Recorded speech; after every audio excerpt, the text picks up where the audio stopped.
Please don't try what you're about to see at home. We're what you call experts. Yeah. On this episode of Mythbusters, I'm king of the world! we're diving into the depths, We might as well have been holding handfuls of chum. shaping up and shipping out. To get the inside scoop on the myths that are gung-ho for H2O. That made our dive master kind of nervous for some reason. I don't know why. As we count down the top 12 wettest and wildest moments in Mythbusters history. It is true that I wet myself during the course of testing that story.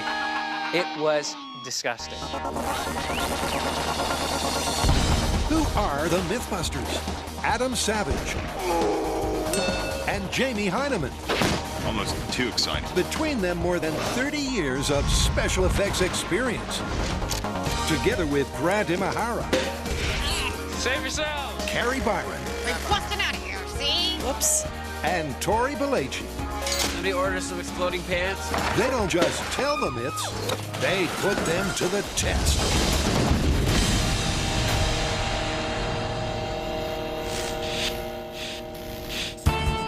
For this Mythbusters Dirty Dozen special, just add water.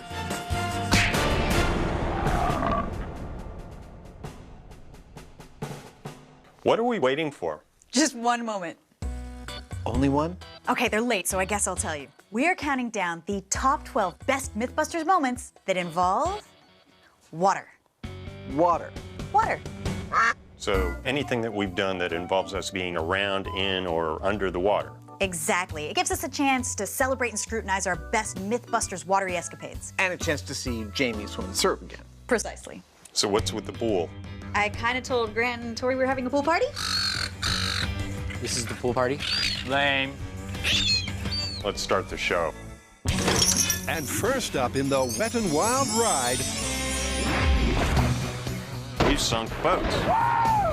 We've raised boats. We've nearly drowned in cars. But we should really kick this off with Water Slide Wipeout. The Myth is an online video that a fan sent us that shows some guys having built a massive water slide on the side of this hill. And this guy slides down it, hits the edge of the ramp, flies through the air for this impossibly long length of time, and then lands safely in this tiny little swimming pool like 100 feet away. That was our task, to test that. with the guys not willing to risk their lives on sticking the landing, Splat. they decided to test this slide over water. But first, they had to build it. Isn't this great? It's like Monster Truck Fantasy Camp.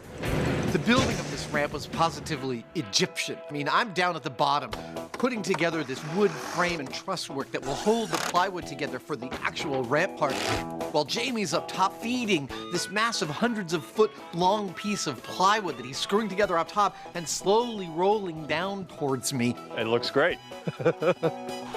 You really don't get the sense from a camera how steep something is like you do when you're really there. And let me tell you, that was one steep slide. It was so steep that you really had to struggle to walk up or down it.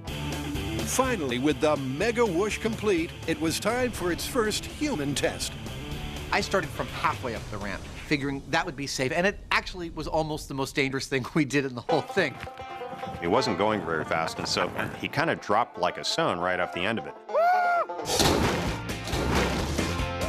Which gave me a bit of a sinking feeling because I knew there wasn't much depth of water there, which meant he could have gotten hurt.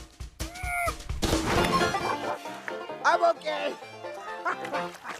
But if at first you don't succeed, try again. Higher. We found out once we started testing that the lubrication we put on the slide was extremely important because if you didn't do it exactly right, you weren't going to get enough speed and you wouldn't go far enough off the end of the ramp. Adam figured the best way to do this was to just dump a massive bucket full of it onto the slide. But after a face full of foam, I couldn't see a thing. I hit the ramp blind. I figured we'd be better off by putting it on a sprayer. Adam agreed that Jamie had the lubrication sussed. But on day 2, it was accuracy, not lubrication, giving Adam a headache. I I landed wrong, and when you land wrong flying 70 feet through the air into water, you get an instant headache. By the time of the third jump, when we actually had our target out, I was really cranky. So our safety guy, stunt coordinator Nick Plachey, comes up to the top of the ramp and he says to me, "Are you a stuntman, man? It's not here, it's here. You do all the work before you leave the ramp. The only thing I want you thinking, man, when you hit that water is, does my director Alice want another take? You know how to do this. I'll see you at the bottom." And then he turned around and went down to the bottom of the ramp. And 3, 2, I was like, oh my God, I'm in a movie. I'm in a movie about a guy about to do a key jump. 1. The thing was, his talk worked perfectly. My third jump, I landed perfectly 50-degree angled, feet in the center of our target, didn't even disturb the actual target. It's the bullseye that rocketed this incredible Wet and Wild moment into our countdown. It couldn't have gone better. And next, it's an explosive boom and bust. No Mythbusters countdown would ever be complete without a blast. And explosives and water make one heck of a team. I don't get that excited about using explosives to just destroy things. Wow. I do find it really interesting when you can use them to do specific work. And so that would mean my favorite water explosion would have to involve safe cracking. The story here was that you could open a safe without destroying the contents by filling it with water first. Close up, pull it up. We got a safe, we filled it with water, we put explosives in it, and we blew it up. 3, 2, 1.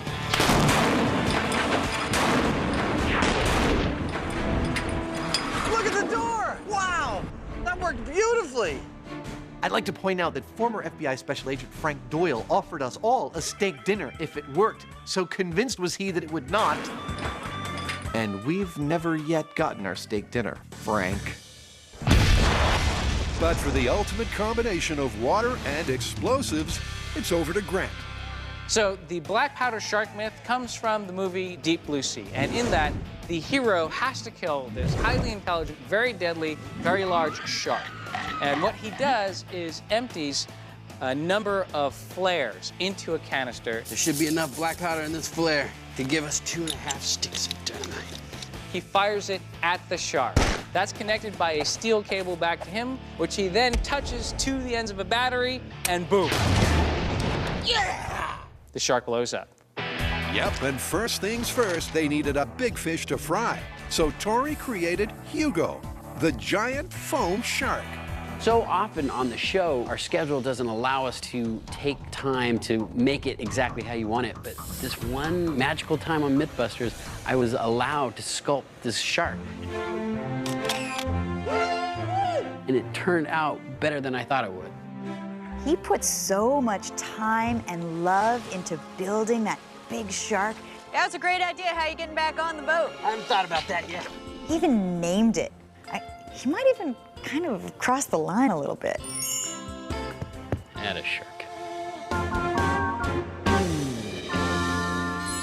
Finally, at the lake, with Hugo ready to become shark foam soup, the guys flared up their flares. So what we actually found when we tested this is when you set off that amount of black powder underwater, Ready to fire in 3, 2, 1. pretty much nothing happens. It did no damage at all. So we did what we usually do. We called in our friend Frank Doyle, and he brought 400 pounds of explosives to actually execute the final experiment. It's going to be magnificent. Magnificent compared to the previous damp squib. We're waiting for this explosion to go off. We give it 3, 2, 1. And then nothing happens. Oh, this is every bomb tech's worst nightmare. Oh, God!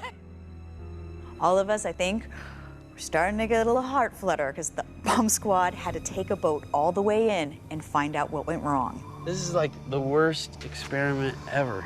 Imagine trying to problem solve a bomb of that size not going off. I would not want to be the person in charge. Frank Doyle definitely earned his stripes that day. He's a badass. Indeed he is. And after a gut-wrenching 40-minute wait, with the charges reset, Fire in the hole! It was time for take two. 3, 2, 1.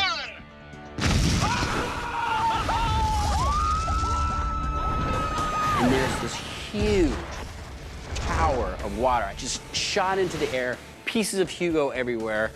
We got down to the lake, and it's just foam rubber shark pieces floating all over. Oh, Hugo! And for Tori, although Hugo was Hugone, at least he'll always have the high speeds. After the break, swimming Heineman style. Raise arms up, lift out of water, put arms down. And later, what will be the wettest and wildest #1? Drum roll, please.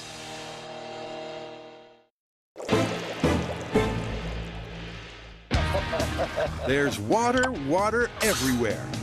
Because we're counting down our most memorable myths in the drink. At number 10, the guys slip into something a little more uncomfortable.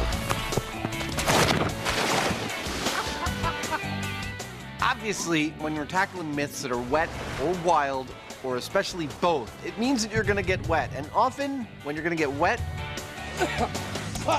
unfortunately, it means you're gonna get cold, too. Yep, experimenting in water can get very cold very fast. Puppies, puppies, kittens, kittens, baby hippos, babies! But the most hypothermic myth ever tested will surprise you. Honestly, the coldest and wettest I think we've ever been has to be swimming in syrup. The question here was whether or not you could swim faster in syrup than you could in regular water. The reason it was so cold is twofold. One, it was winter in San Francisco, which is not cold by most people's standards, but when you're swimming in syrup, it's pretty frickin' cold. The second reason is because the syrup is not something you can simply dry off of yourself. You have to be rinsed off. You have to be rinsed off in water that we could never get warmer than slightly lukewarm.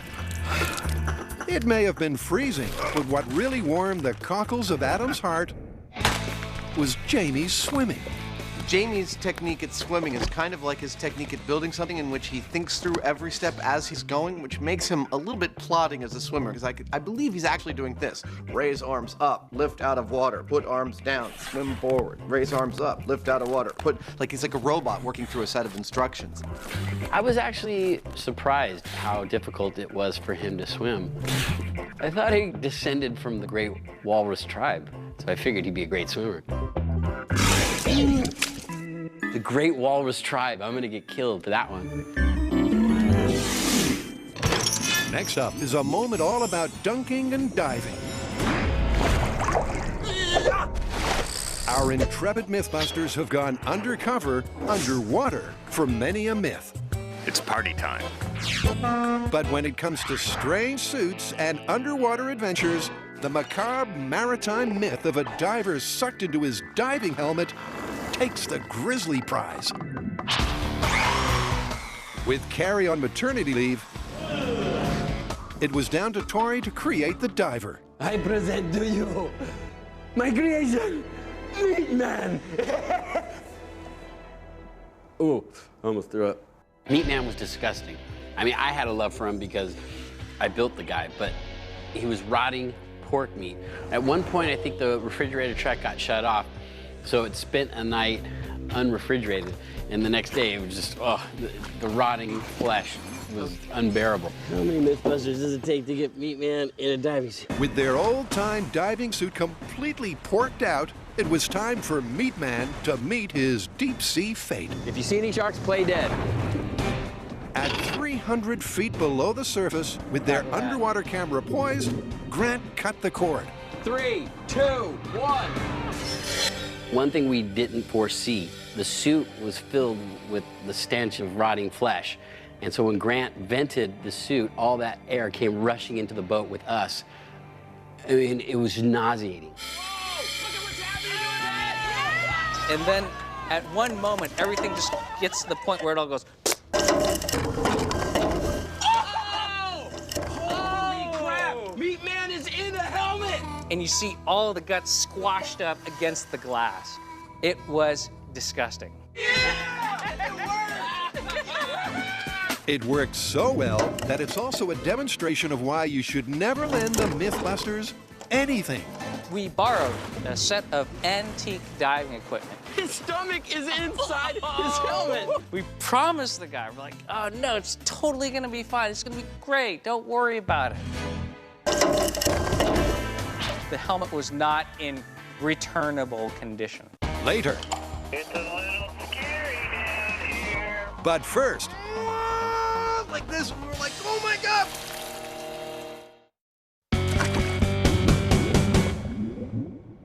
next on the Wet n' Wild Splashdown is a myth as cold as ice.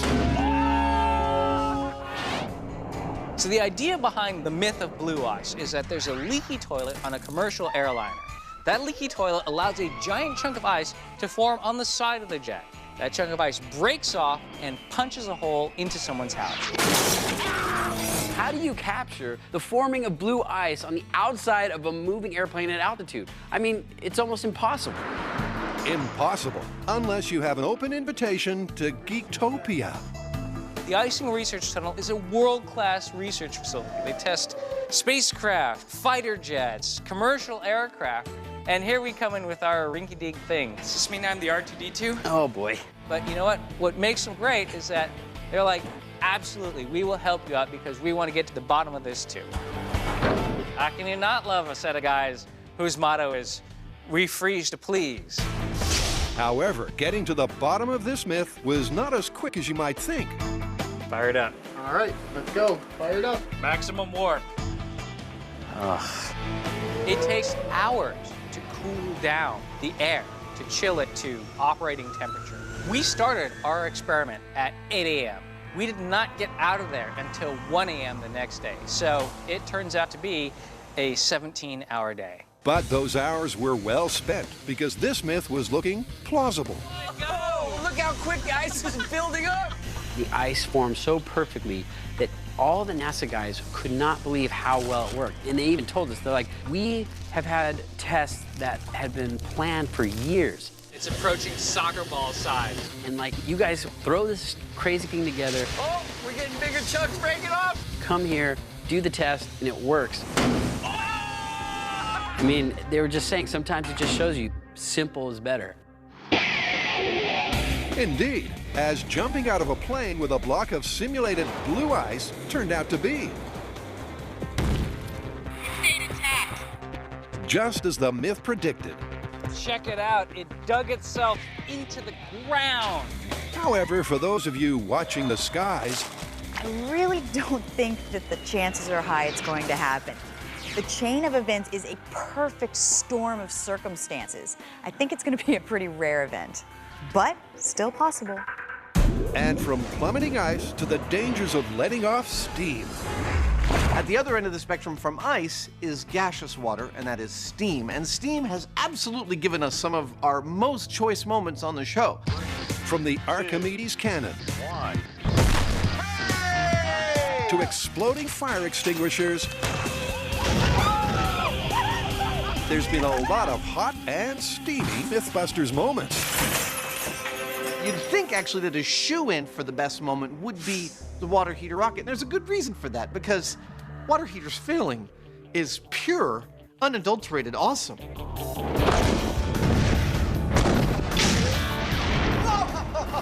Unadulterated awesome, because you never know when they'll blow. Right when you kind of relax and think everything's going to be okay, that's when the vessel decides to rupture. But surprisingly, explosions pale in comparison to the extreme steam power of this. Now, the steam-powered myth that gets a nod from me as my favorite has to be Steam Machine Gun. This is a mythical machine supposedly developed during the American Civil War that was a steam-powered rotary machine gun that centrifugally delivered ball bearings at a deadly rate of speed. We built one. Yes, they did. And stoking their big bad steam machine, those unpredictable water heaters. It was during the build of the steam machine gun that Jamie and I got a truly visceral understanding of the power of steam. Oh, wow. I can see where it hit. I'm very pleased and terrified. The steam machine gun was one of those devices that was so over the top and kind of out of control. You might think that it was too dangerous to actually take on. This one's for distance and for glory. 3,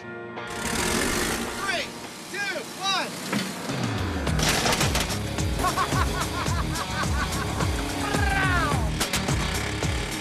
But, you know, we'd done the math. We'd made sure that we had the overpressure relief valves on it. We had very sturdy mechanical rigs and guards on it. But still, you know, you get stuff like that going really, really fast.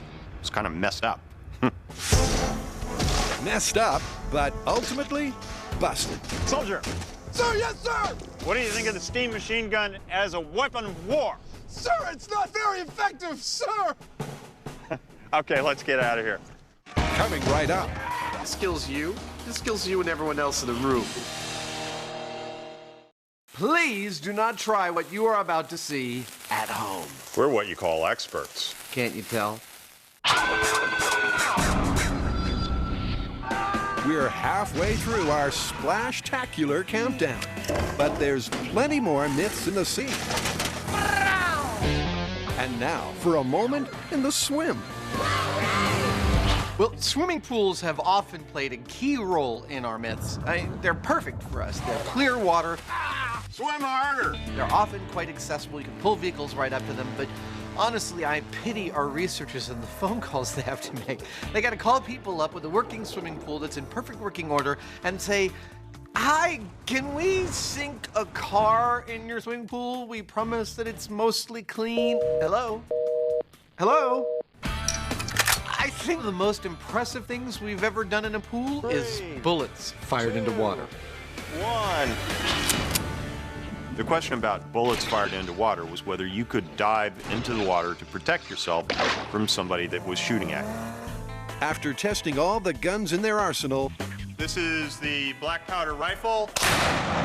Deer slug in the shotgun. 1. This is the M1 Grant 30 caliber. it turned out that a depth of 3 feet would be safe for a swimmer. There's a problem. But the ultimate big fish into a small pool was the 50 cal. This is a gun that shoots Bugs Bunny-sized banana bullets. This is the M1 Grant. Yeah. This is the 50 caliber. This kills you. This kills you and everyone else in the room. These are really powerful, long-range weapons, and they're just not made to fire at things, especially not a pool, at close range. So I didn't know what to expect. Yeah, let's just be prepared to pack and get out of here really fast. Hopefully we'll be gone before the pool fully drains. Okay, eyes and ears. This is the 50 caliber at 10 feet. The water did stop the bullet quite nicely. 3, 2, 1. But the bullet did put most of the pool on the roof. It was raining in there for about 5 minutes afterwards. There is no bullet in the ballistics gel. So, taking cover underwater was confirmed. It expended all its energy within 3 feet and became totally non-lethal. And that gave Adam ideas. Once we found out during that episode how fast the bullets lost all their energy in the water, I wanted to finish the episode with Jamie in full scuba gear at the bottom of the pool while I just unloaded a full clip of bullets at him, but for some reason the insurance company didn't like that. And at number 5 is the most disturbing Wet n Wild myth ever. Water torture. Tori and Scott, you're gonna make me cry today. Okay, so the water torture myth is that dripping water on your head works sort of like how you see in nature where a waterfall can wear away at a rock, where it could drive you completely insane. Now, presented with this myth, did anybody really think about the fact that if we were successful, we were torturing ourselves? I imagine I'm gonna fall asleep on this thing. Could you fall asleep? In the beginning, testing this myth seemed straightforward and pretty lighthearted, considering the subject matter. So to test Chinese water torture, Adam was roped in, and he served as a control. which meant that he wasn't restrained, but he did have to hold the same position for a long period of time. The fly is definitely much worse than the water. So he did what any logical person would do. He wore his adult diapers. Oh. Lest anyone forget, there is no dignity on Mythbusters. Yes, it is true that I wet myself during the course of testing that story. I was in the chair for so long, and eventually I could no longer restrain my own bladder. Yeah. Oh my God!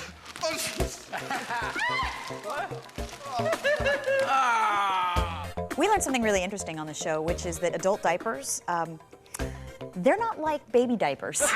Adult diapers are for leakage, not a full pee. So I guess that's something to remember. Indeed, and based on Adam's experience, Carrie wasn't too concerned when it came to her turn. I can't even imagine this being for real. I'm around people that I'm secure with, that I totally trust, and I know that are gonna get me out of this. I have an ambulance standing by with paramedics. If this was for real, I would be screaming and struggling. I'd probably have bloody wrists and ankles by now. But as it turned out, Carrie had seriously underestimated the power of that slow and steady drip. Are you getting upset, or do you feel like you're gonna panic? Extreme. Do you feel like you're gonna fall apart and go to pieces? I actually don't want to do this test right now. All right, let's get her out. No, it's fine. Just give me a second, okay? Yeah, I did tell them to continue even after they said to take me out. For me, I was trying to see it like climbing a mountain where, you know, it's hard, but you can keep going on, and it was really early on in my Mythbusters career. I just had a sudden glossophobia attack. That's what that was a minute ago. And I think I really wanted to just prove myself. I didn't want to be a wimp and take myself out of the game. I think I was trying to walk it off. It's probably not the best idea. I think you've proven yourself. I think you probably could stay here longer, but I'm actually gonna let you loose.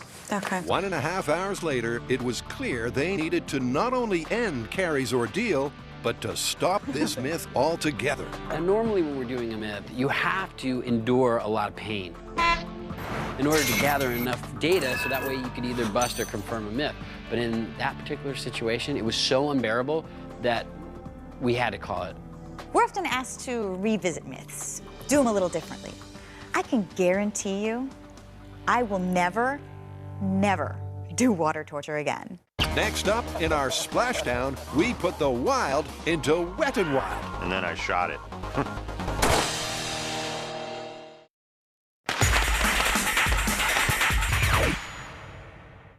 Next, we're taking a walk on the Wet and Wild side. From kissing dolphins. That is so cool. Just a little clammy, a little wet, but I mean, you're making out with a fish. What do you want? To reanimating dead fish. Frankenfish was pretty much like he sounds. I mean, I took a fish and I brought it to life using electricity. And then I shot it. The Mythbusters have learned a lot from their brushes with aquatic life. I did find out that if you're holding on to a penguin, you have to wash your hands because you can get salmonella. But one experience sticks in Adam's mind. One of my personal favorites for the best aquatic animal myths has to be one of the early ones, octopus pregnancy. The question here was whether or not you could accidentally swallow the fertilized egg of an octopus and bring it fully to term in your stomach. And to test that, they needed a close encounter of the octopus kind. Oh, wow. Now, it turns out I, and I've met several octopi since then, have skin that octopi love. Oh, that is so cool. They love me. Oh, you must taste really good. Because he's really interested in you. We got along really well. Yeah, he's very excited. I did have to explain to my wife why I had circular hickeys all the way up my arm, but there is nothing quite like getting so much affection from a cephalopod. It is amazing. It even squirted water playfully at me during our time together. I'll never forget that. At number 3, it's all aboard for some boat destruction. Where there's water, there are boats. And where there are Mythbusters, there's destruction. Just boom! So if you put the two together, you've got boat destruction. But one cursed craft looms in their memories. We have a lot of frustrating moments on the show, but one that sticks out in my mind is Bifurcated Boat. So bifurcated boat is about a boat that got split down the middle on a pole. Now, obviously, you would think we'd test this with a boat on water, but we couldn't, because having a powered boat on water that would potentially sink would create an ecological hazard. Are you trying to hold my hands? No, I'm just trying to hold on to something. So really, the best option that we had was to do this on land. Standing out! Testing this myth out of the water may have been good for the environment, but not for our Mythbusters. From the very beginning, things started to go wrong. Let's start with the weather. I'm so over this one. I'm pretty much over this one. And then there was the incident of the blue rope.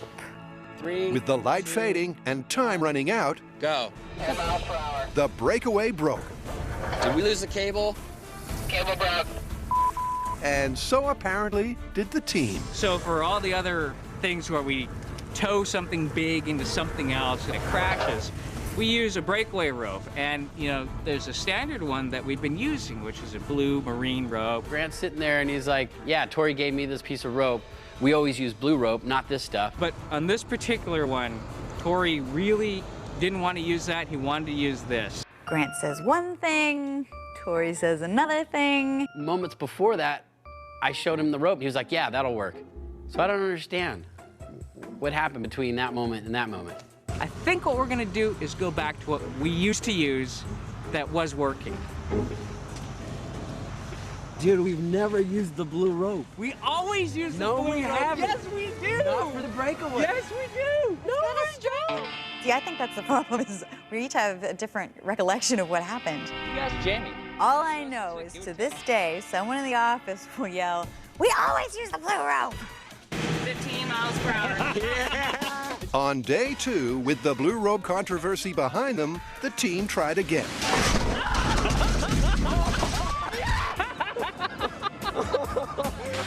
And again. Well, it didn't bifurcate, but it was still pretty cool. But nothing could get the mythity split to split. So what we decided to do is take the crane, raise up the boat as high as it could go, maybe like 90 feet, and drop it nose first. Go, go, go, go, go, go. It smashed onto the tarmac. We were like, yeah! Just when we thought we were done and we were going to take our revenge on the bifurcated boat, apparently the bifurcated boat had other plans and took revenge on us. We are in so much trouble. Yeah, we're kind of in trouble. It was just altogether a really disastrous experiment. Next up, the Mythbusters' darkest hour. You're pretty much bait. And find out our splashtacular Wet n Wild #1. Coming in at number 2, our unforgettable encounters with nature's deadliest catch. We've done so many shark myths, it is absolutely impossible to pick one that's the all-time favorite. Ow! Wow! Something just touched me! So we're all gonna do this individually. Yep, just when they thought it was safe to go back in the water, Oh my lord!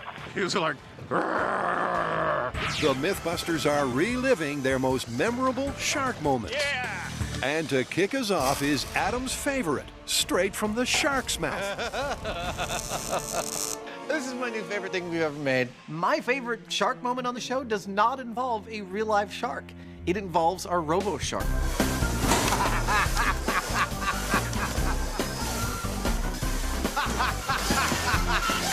Dude, it's so perfect. That thing, that robot, is not only one of the most beautiful things we've ever built. It's time to go swimming. It's time for his first meal.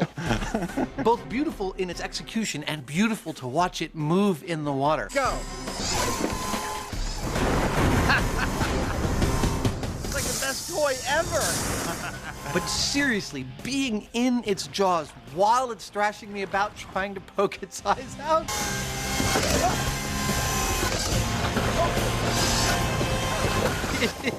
It really satisfies something inside of me, like this early 7-year-old Adam's desire to be in an action movie.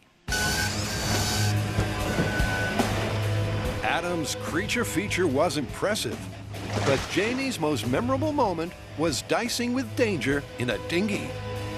The idea here was that a fish that had been wounded would thrash around and attract the attention of sharks. And so, of course, I decided to test this by getting into an inflatable toy boat. Okay, flapping fish. And going out into the middle of a bunch of sharks and slapping my oars to see whether it attracted them more. Come on! Oh, this is a definite bite. Attempted on the flapping fish. Hey! It did. Yeah! Of course, that made our dive master kind of nervous for some reason. I don't know why, but I was having a great old time. There we go. That's what I'm talking about. It was one of those things that you just don't see that every day, at least not and live through it. Stirring up a shark frenzy in an inflatable was crazy. Oh. But for our intrepid trio, one moment was so terrifying, they all picked it. Now we're testing the myth, do flashlights attract sharks? Now it's obvious you can't test that in daylight, so we had to do night dives. See you back on the surface. Try not to get eaten. Now night diving alone is scary. Night dives with sharks, it's terrifying. During the day, it's fine. I mean, you could see the sharks, they can see you. But at night, all bets are off. It's a little scary down here. You can't see anything down there. They have all the advantages, and you're pretty much bait. That's 2 sharks. I see 3 sharks. I got a lot of activity down here. We were in the dark. We were at depth. Definitely scared in this light. It's creeping me out. We might as well have been holding handfuls of chum. Holy crap. The sharks were just circling. They got so aggressive, they actually came right into my face. I had to push one away with the flashlight. Oh my God. All of a sudden, the dive master gets this look in his face, and he gives everybody the signal to get back on the boat. When he does that, your blood runs cold. I was the last to get back onto the boat, and I was like, what's going on? Why are we getting onto the boat? And he's like, oh, yeah, tiger shark came around. So, you know, that chainmail you're wearing wouldn't help. Snaps your arm right off. I got on the boat so fast, I think I might have actually leapt out of the water onto the boat. There's no doubt that during all their encounters, Whoa! I guess they're hungry today. these infamous fish have terrified our hosts. Why the hell are we doing this? But they've also come to respect them. There's one more thing I gotta say, and that is that we and a lot of other shows make a big drama about sharks and how dangerous they are and everything. But the reality is that more people die in their bathrooms by like slipping and falling and hitting themselves on the head on the toilet or something than are killed by sharks. And yet we're killing sharks by the millions for stuff like shark fin soup or some other stupid thing. So let's stop doing that, okay? Sharks are really cool. Folks, we're gonna need a bigger boat because this is our wettest and wildest moment. After the spills, chills, and thrills, we're ending with an ingenious build. Now, it may be because Jamie is a salty sea dog of salty sea dogs, and I just like making anything I can.